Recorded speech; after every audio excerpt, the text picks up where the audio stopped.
I love traveling to new places, and Airbnb has always been my go-to for finding unique and interesting stays. Last month, I stumbled upon a listing that seemed too good to be true. A historic mansion turned into a guest house, with rooms available for a fraction of what you'd expect. The listing highlighted the estate's rich history and stunning architecture, and the photos showed luxurious rooms filled with antique furniture. It was the perfect blend of charm and elegance, and I booked it immediately. The drive there was scenic, with rolling hills and dense forests leading up to the property. The mansion itself was even more impressive in person, with towering columns, intricate stonework, and large windows that gleamed in the afternoon sun. The host had left a key in a lockbox by the door, and as I let myself in, I felt a rush of excitement. This place was like something out of a storybook. Inside, the mansion was just as grand. High ceilings, polished wooden floors, and chandeliers that sparkled in the light. The air was filled with the faint scent of old wood and something sweet, like freshly cut flowers. My room was on the second floor, overlooking the sprawling garden, with a large four-poster bed and a clawfoot tub in the bathroom. It felt like stepping back in time. After unpacking, I decided to explore the mansion. There were so many nooks and crannies, hidden doors and winding staircases that it was easy to get lost. As I wandered through the halls, I noticed a curious detail. There were several locked doors. Each was made of thick, dark wood, with old-fashioned keyholes, but no sign of what might be behind them. I figured they were just storage rooms, or maybe parts of the house that weren't open to guests. One door, in particular, caught my attention. It was slightly ajar, just enough to catch a glimpse of the room beyond. Intrigued, I pushed it open and stepped inside. The room was small, almost claustrophobic, with a low ceiling and walls lined with dusty bookshelves. In the center was a single large desk, covered in papers and old books. It was an odd space, especially compared to the grandeur of the rest of the mansion, and it had a strange, unsettling feel to it. As I looked around, I noticed a small, leather-bound journal on the desk, half hidden under a pile of yellowed papers. It looked ancient, with brittle pages and faded ink. Curiosity got the better of me, and I flipped it open, revealing page after page of cramped handwriting. The entries were dated decades ago, detailing the daily life of someone who had lived in the mansion long before it became an Airbnb. Most of it was mundane, notes on the weather, lists of chores, but one entry stood out. It described a hidden room in the mansion, a place that was meant to stay secret. The entry was vague, mentioning only that the room was built to keep something safe, something that should never be disturbed. A chill ran down my spine as I read the words, and I quickly shut the journal, feeling like I had intruded on something private, something I wasn't meant to know. That night, I couldn't sleep. The mansion, which had seemed so welcoming during the day, now felt oppressive, like the walls were closing in. Every creak of the floorboards, every rustle of the wind outside made me jump. I kept thinking about that hidden room, wondering where it was and what it was meant to hide. Around midnight, I heard it, a faint rhythmic tapping coming from somewhere below. It was so subtle at first that I thought I was imagining it, but as I listened, it grew louder, more distinct. The sound seemed to be coming from the floor beneath my bed, almost like someone was knocking from below. My heart raced as I tried to rationalize it. Maybe it was just the old pipes, or the house settling, but deep down, I knew it was something else. Driven by a mix of fear and curiosity, I got out of bed and followed the sound. It led me down the hall, past the locked doors, and to the base of a narrow staircase that I hadn't noticed before. The tapping continued, steady and deliberate, as I descended into the darkness below. At the bottom of the stairs, I found a heavy wooden door, much like the others, but this one had no lock, only a handle that was worn and smooth from years of use. I hesitated, every instinct telling me to turn back, but the sound was louder now, almost urgent, and I felt compelled to open it. Inside was a small, windowless room, lit only by the light spilling in from the hallway. The air was cold, damp, and carried a faint metallic scent. The walls were bare except for one. a large iron door embedded in the stone with chains bolted across it. The tapping had stopped the moment I opened the door, replaced by a thick silence that pressed in from all sides. As I stood there frozen in place, I noticed something else, a faint scratching sound like nails on metal coming from behind the iron door. It was barely audible, but it was there, persistent and deliberate. My breath caught in my throat as I realized what I was hearing. Whatever was behind that door was alive, and it was trying to get out. Panic surged through me, and I backed away, slamming the door shut behind me as I raced back up the stairs. I didn't stop until I was in my room, my heart pounding in my chest, my mind racing with what I had just seen. I packed my bags in a frenzy, not caring about the time or where I would go, just needing to get out of that house. I left the mansion that night, driving aimlessly until I found a cheap motel on the outskirts of the nearest town. I didn't sleep, didn't even close my eyes until the sun began to rise and the safety of daylight returned. The next day, I reported the incident to AIRBNB, but like before, they found nothing unusual. The host denied any knowledge of a hidden room or anything strange about the mansion. When I checked the listing again, it had been removed, as if it never existed. I don't know what was behind that iron door, and I don't want to know. I've learned that some secrets are meant to stay buried, and some places are better left forgotten. I've always loved the idea of staying in unique places when I travel. Hotels are fine, but Airbnb offers something different, a chance to experience a place as if it's your own home, even if just for a few days. When I planned a weekend trip to a small coastal town I'd never visited before, I found what seemed like the perfect place, a quaint historic cottage right on the edge of the sea. The listing was new, with no reviews yet, but the photos showed a charming little house with a cozy interior and breathtaking views of the ocean. It seemed like the ideal spot for a quiet getaway. I arrived in the late afternoon, just as the sun was beginning to dip below the horizon. The town was as picturesque as I'd imagined, with narrow cobblestone streets and colourful buildings. The cottage was a bit further out, down a long winding road that led directly to the shore. It was secluded, the kind of place where you could really disconnect from the world. When I pulled up to the cottage, I was struck by how small it seemed. The photos had made it look larger, but standing in front of it, I realized it was just a tiny, weathered building with peeling paint and a slightly overgrown yard. Still, there was a charm to it, a sort of rustic appeal that made it feel like a hidden gem. The key was left in a small rusted lockbox by the door. Inside, the cottage was cozy, but cramped, with low ceilings and old furniture that creaked when you sat on it. The air was thick with the scent of salt and seaweed, and the sound of waves crashing against the rocks outside filled the space. It was peaceful in its own way, though a bit more isolated than I had expected. I settled in, unpacking my things and exploring the small cottage. There was a living room with a worn-out sofa and an old television that looked like it hadn't been used in years. The kitchen was tiny, with just enough space for a small table and 2 chairs. A narrow hallway led to the bedroom, where a single bed was pushed against the wall, covered in a faded quilt. As I wandered through the house, I noticed something odd. The bedroom had no windows, just a single small skylight that barely let in any light. It made the room feel closed off, almost claustrophobic. The rest of the cottage had windows facing the ocean, offering beautiful views, but the bedroom felt like it was cut off from the outside world. That night, I made myself dinner and sat outside on the small porch, watching the sun set over the water. The view was stunning, and for a moment I forgot about the strange feeling I'd had inside the cottage.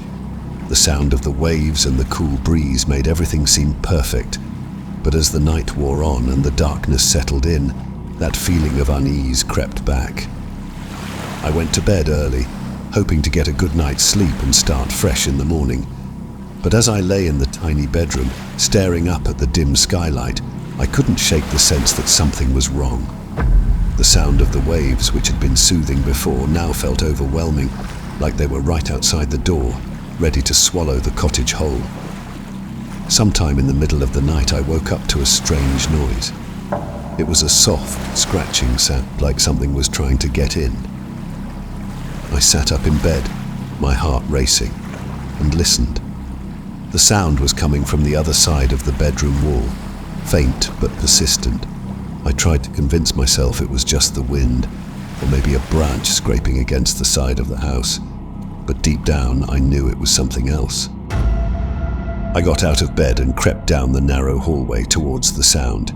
It seemed to be coming from the living room where the old sofa sat facing the ocean. As I reached the end of the hall, I noticed something strange. The front door, which I was sure I had locked, was slightly open. The door swayed gently in the breeze, casting a long, narrow shadow across the floor. My first thought was that someone had broken in, but there was no sign of anyone. The cottage was empty, silent except for the sound of the waves and that faint scratching noise. I stepped closer to the door, and that's when I saw it, a series of deep, claw-like marks etched into the wood just below the handle, as if something had been trying to force its way inside. Panic set in, and I quickly shut the door, locking it tight. I backed away, unsure of what to do. The scratching had stopped, but the silence that followed was even more unnerving. I could feel the weight of the house around me, like it was closing in, suffocating. I needed to get out of there. I grabbed my keys and ran outside, not stopping until I reached my car. As I fumbled with the door, I glanced back at the cottage, and that's when I saw it. Something standing in the window watching me. It was just a shadow, barely visible in the dim light, but I knew it was there. I could feel its eyes on me, cold and unblinking. I didn't wait to see what it was. I jumped in the car and sped down the winding road, not daring to look back. I drove straight through the night, not stopping until I was miles away, in the safety of a crowded, well-lit town. The next day, I tried to report what had happened to Airbnb, but the listing was gone. It was like the cottage had never existed. I even went back to the area a few weeks later, but there was nothing there. Just an empty stretch of coastline where the cottage had once stood. I don't know what I saw that night or what was really inside that house, but I've learned one thing for sure. Some places are meant to stay hidden, lost to time and the sea, and I'll never trust an Airbnb listing without reviews again.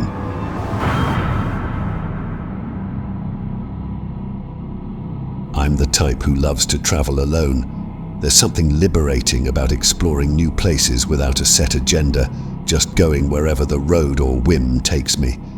This time, I found myself in a small mountain town that seemed like it was straight out of a postcard. Picturesque, quiet, and just the kind of place I needed to unwind. The Airbnb I booked was a charming cabin tucked away in the woods, just a short drive from the town. The listing was detailed, with plenty of photos showcasing a cozy, rustic interior, a fireplace and large windows that looked out onto the dense forest surrounding the property. The reviews were glowing, and the host seemed accommodating, responding to my booking request almost immediately with a friendly message. I arrived at the cabin in the late afternoon. The drive up was steep and winding, but the view at the top was worth it. The cabin sat alone on a small clearing, with trees towering on all sides. It felt like my own little world, completely cut off from the rest of civilization. Inside, the cabin was just as charming as the photos had suggested. The wood-paneled walls, the stone fireplace, the plush furniture. It all felt so inviting. There was even a small basket of snacks left on the kitchen counter, along with a handwritten note from the host welcoming me to the cabin. It was a nice touch, and I instantly felt at home. After settling in, I decided to explore the cabin a bit. It wasn't large, just a living room, a small kitchen, a bathroom, and a bedroom. But as I was wandering around, something caught my eye. There was a narrow door at the end of the hallway, almost hidden behind a large decorative rug that was hanging on the wall. It wasn't mentioned in the listing, and I hadn't noticed it at first. Curious, I tried the handle, but it was locked. I thought about messaging the host to ask about it, but I didn't want to come across as nosy. Maybe it was just a storage closet or something. I decided to leave it alone and enjoy the rest of my evening. I lit a fire, cooked a simple dinner, and curled up on the couch with a book. The cabin was so quiet, the only sounds being the crackling of the fire and the occasional rustle of the trees outside. That night, I slept soundly until I was woken up by a strange noise. It was faint at first, just a soft thumping sound coming from somewhere inside the cabin. I tried to ignore it, chalking it up to the house settling or some animal outside, but the sound persisted, growing louder and more rhythmic. I sat up in bed trying to pinpoint where it was coming from. It seemed to be coming from the direction of that hidden door. My curiosity got the better of me, and I decided to check it out. I grabbed my phone for light and quietly crept down the hallway. As I got closer, the sound became clearer. It was a steady, deliberate knocking, like someone was tapping on the other side of the door. When I reached the door, I hesitated. Something about it felt wrong, like I was intruding on something I shouldn't be. But before I could talk myself out of it, I tried the handle again. This time, it turned easily, and the door creaked open. Behind the door was a narrow staircase leading down into darkness. The air that wafted up from below was cold and damp, with a faint, metallic smell that sent a shiver down my spine. I shined my phone's flashlight down the stairs, but the light barely penetrated the darkness. The knocking had stopped, leaving an oppressive silence in its wake. Every instinct told me to close the door and walk away, but something compelled me to go down. I took a deep breath and slowly descended the stairs, my heart pounding with each step.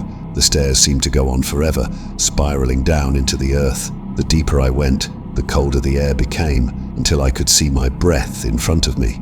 At the bottom of the stairs, I found myself in a small windowless room. The walls were made of rough stone, and the floor was cold, hard dirt. In the center of the room was a single wooden chair facing a blank wall. There was nothing else. No furniture, no decorations, nothing to explain why this room existed. But then I noticed something on the wall right in front of the chair. It was a small, rectangular opening, like a hatch or a peephole, just big enough to look through. My stomach churned with unease as I approached it, but I couldn't stop myself from peering inside. The hatch opened into another room, a room that looked exactly like the cabin's living room. Same furniture, same layout, but something was off. The colors were dull, almost washed out, and the atmosphere was suffocating, like all the warmth had been drained from it. And then I saw her. A woman sitting on the couch, staring straight ahead with hollow, vacant eyes. Her skin was pale, almost translucent, and her hair hung limply around her face. She looked like she hadn't moved in days, maybe weeks. And as I watched, she slowly turned her head towards me as if she could sense my presence. In a flash, I backed away from the hatch, my heart racing. I didn't know what I had just seen, but I knew I needed to get out of there. I raced up the stairs, not daring to look back, and slammed the door shut behind me. I didn't sleep the rest of the night. I sat in the living room, too terrified to move, with every light in the cabin turned on. The thought of that woman, or whatever she was, haunted me, and I couldn't shake the feeling that I wasn't alone. As soon as the sun came up, I packed my things and left the cabin without a second thought. I didn't care about the reservation or the money I'd spent. I just needed to get as far away from that place as possible. I tried to contact the host to ask about the hidden room, but the listing had disappeared. The host didn't respond to my messages, and when I tried to look up the cabin's address online, it was like it never existed. I've never been able to explain what happened in that cabin, but I know one thing for sure: I'll never book an Airbnb without thoroughly checking every detail again.